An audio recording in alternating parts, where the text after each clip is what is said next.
Clay. Yeah. Thank you for joining me. I mean, you're a busy guy, so it feels really special that you're finding time to share your story with me. I will tell you, I had a first-time opportunity exactly talk about Model Ts a few months prior with the gentleman with Garland here. He owns the car, was in the family 55 years, and he's driving him daily and car shows and everything else. It's spectacular for me. First of all, I'm originally from Europe, from Poland, diving deep into hot rod culture, but any American classic cars, anything like that, it's special to me. I mean, Mr. Ford built back then something just to of course transport and move around. And we are 100 years later, we still driving those cars, and you're one of that kind of guys. And you're not just driving daily around the house 10, 15 miles. You're doing road trips, and that's what is amazing. And that's really fun. I totally enjoy Model Ts. I had a Model A for a while. I didn't drive it that much, so I bought another Model T. I just love how primitive they are. I like the way they look. I like the way they sound. I like everything about them. That's very important. You know, some of us passing by and see car or see classic car, but you're very particular the way you are approaching, and those little details which other can pass makes unique for you, and that's why you're choosing them. Yeah, I'm not so much on originality, although I do like an original car, but to have everything perfect for the year is not so important to me, but a good driving car is important to me. Yes. And when did you buy your first one exactly? I bought it in 2016. It was sitting on a consignment lot, and I was going by with my semi. I used to drive semi. Yes. And I saw it, and I stopped to look at it, and the guy wanted me to make an offer on it.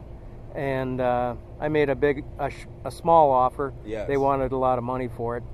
And then nothing happened. A couple months went by, and then I went by it again. It was still sitting there, so I stopped in again. Okay. And I said, you should take my offer, because it was kind of a rainy day. It was sitting out in the rain, and I said, you're going to wreck this car leaving it out in the rain? I said, you should sell it to me. So a couple weeks later, they called me up and said they'd take my offer. Nice. So that was my first car. And I didn't know a lot about Model Ts at this time. I knew that I liked the shape of it and everything. And it was a good running car, but it was a salad bar car. It was made from a lot of different years. It was something that somebody probably got all the parts together from swap meets and put a car together. Okay. It had a 26 or 7 motor in it. The body was a 23. It had a lot of different parts on it. Yes. It had Model A wheels on it. Wow. Which I never even realized until after I had it for a while, because there's not a lot of difference between them, but the bolt pattern is different, and there's just some other subtle differences. So, but it's a game. You got a running car. That's interesting. And I drove it a lot. I live in southern Minnesota, and I drove it to Minot, North Dakota, and back to see my brother. Wow. And then we also drove it over to Detroit, Michigan, and saw all the Model T stuff at Greenfield Village and at the Henry Ford Museum. And we also saw the Gilmore Museum, and we went up as far up to Sault Ste. Marie. Yeah, it was about 1,800 miles, the round trip to Detroit and upper Michigan and back around through Wisconsin and home. And you did this right after you bought this? Well, within a couple of years, yeah. Yep. After I felt a little more comfortable driving a little farther out. That's the story. How you getting to the point that you know that you're comfortable to take something like that on the road? You just drive a little farther, and pretty soon you're doing a little reliability runs. Yeah. How are we calling this? We started exactly here. I had this idea talking with one of my previous guests too. Up north, I think they were doing often that kind of runs. talking about New York area, Pennsylvania, or even Texas or something like that, those nice curvy hilly roads. I thought that maybe we could do something like that in Florida here too, and we did just our first one was pretty nice group of classic cars and vintage cars, but nothing like in the Model T. I think that's pretty unique.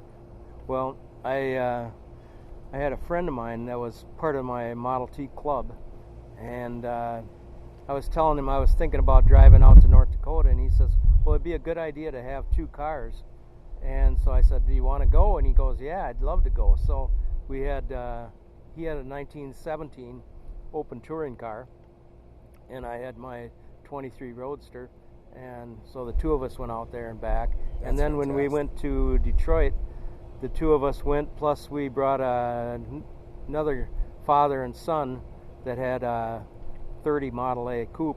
Wow. So the three of us went out and did that trip. And then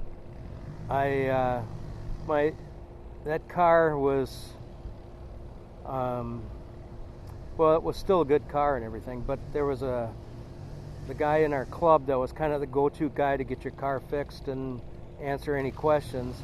He had cancer, and he was thinking he was going to die, so he was going to sell his cars, and he had a really nice 24 Roadster. So I bought that from him. And then I went down to Missouri and back with that. Wow. And that was a trip by myself.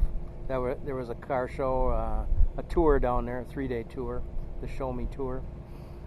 And how many hours that kind of trip for you to Missouri and back? You can kind of figure double time. Uh-huh. You know, whatever it would take you in a normal car, Okay. takes you about twice as long in a Model T. But you know, if you have time, I love traveling that way.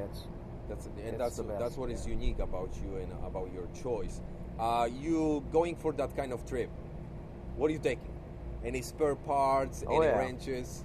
Yeah, I take wrenches, and I take an extra timer. Yes. I bring some extra coils. Some tires. Although I've never had I shouldn't say this out loud, but I haven't had a flat on the road. Yeah. But when I came from Minnesota to Florida in my Roadster, the morning after I got here, I had a flat. When I came out the morning afterwards, it was Not flat. too bad. So you got here to Florida from Minnesota. We have how many miles? It was 3 miles short of 1,900 miles. 1,900 miles. And Next morning was flat. It's fine. I took 10 days, but it was only because I had filled the tire up the day before, had checked it, and there must have been some dirt in the valve because I just pumped it up and it was good then. So. Wow. 1,900 miles. That's, of course, that's the main point of our conversation, except this, that you're a Model T guy, that you don't have just one or two, but you have...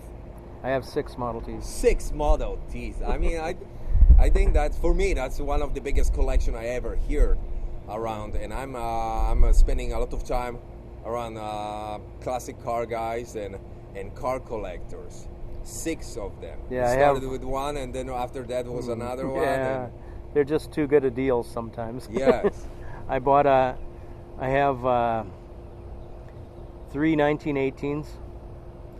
I have an 18 open touring car, and I have 2 1918 couples, which are very, very rare. There's less than 20 left in the world, and I have 2 of them. Wow. One of them is a project, the other one is perfect. And then I have a 19 Roadster that's made to look like a salesman's car from back in the day. And then I have a 24 Roadster. And then I have this 26 4-door. Yeah, this one looks spectacular. Is that Roadster which I had the opportunity to see? Which you said looks like a salesman car with a box on the back? That's the one I drove down here from Minnesota. This one which did the 1,900 miles. And this one here I'm going to drive back in May. I'm going to drive it back to Minnesota in May. Nice. You mentioned those 2 cars. One of them was open touring car. Yeah. And one of them was A Roadster. Roadster. Yeah, a Roadster is a soft top, two-person car, and an open touring car is a front and back seat and a cloth top. Okay. And then the 4 doors got the hard top, Yes. 4 doors, and then they make a 2-door sedan, and they make a coupe that has a hard top and 2 doors. Yeah, but going back to those two first one which you mentioned, they're convertible, yes? Right. Yes. And you mentioned in one of them exactly you did the Detroit? Yeah.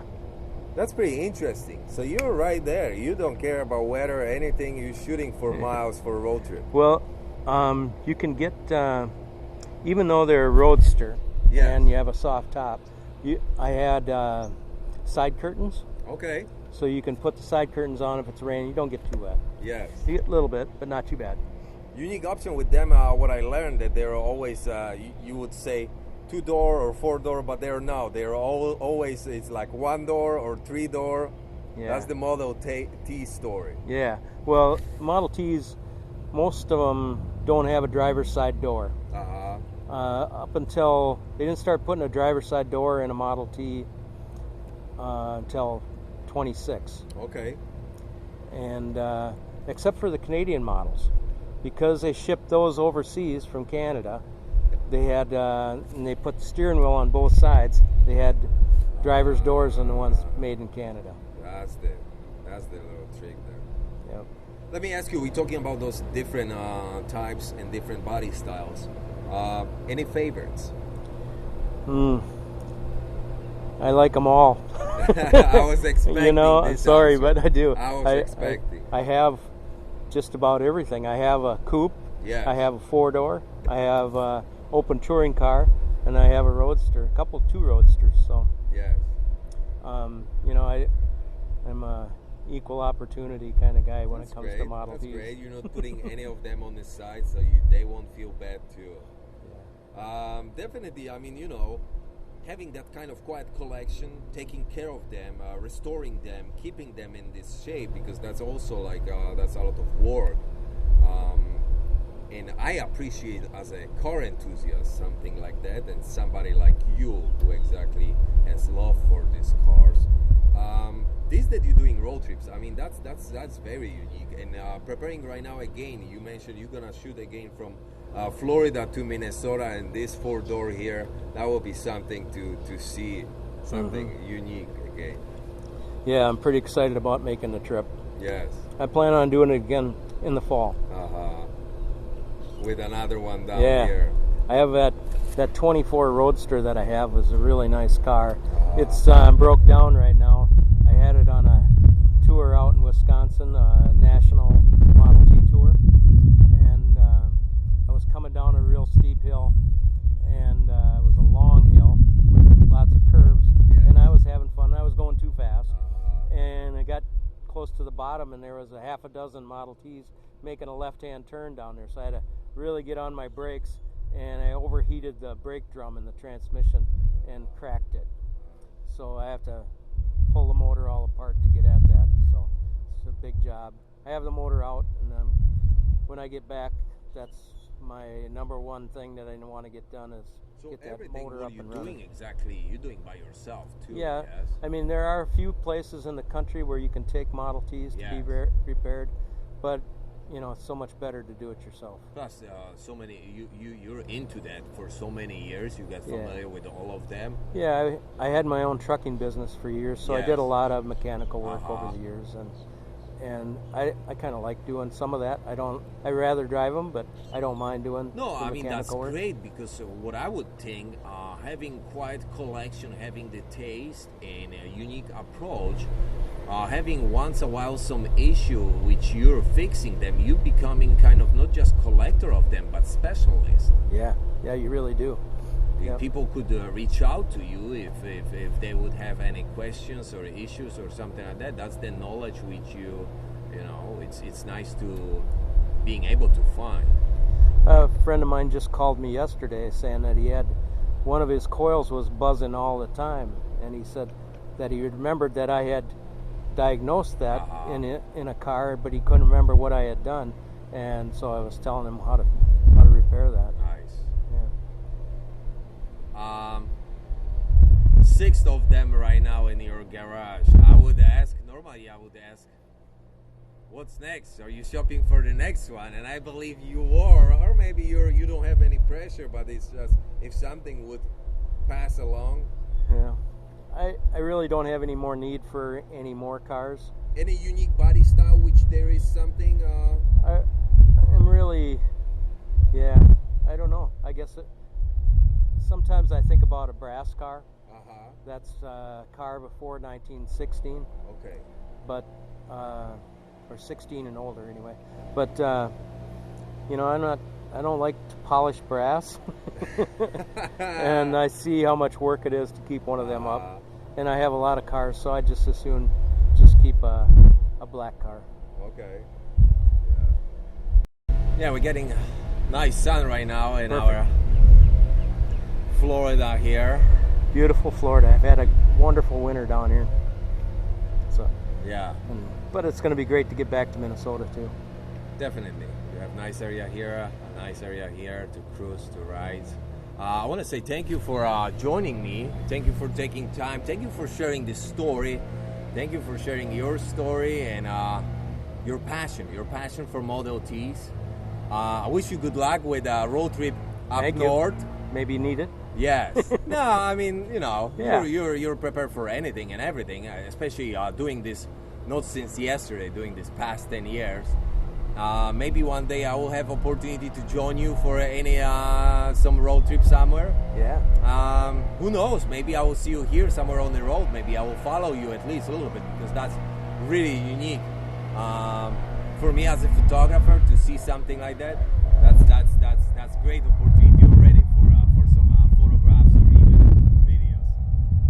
So once again, thank you for joining me, Clay, sharing your story, and till the next one. Thank you for doing my story. Yes. Appreciate it. All right. Thank you.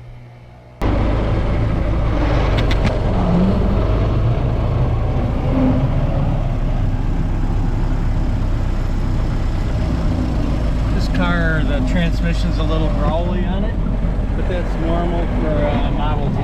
Doesn't mean there's anything wrong with it or anything. Just the way this one is.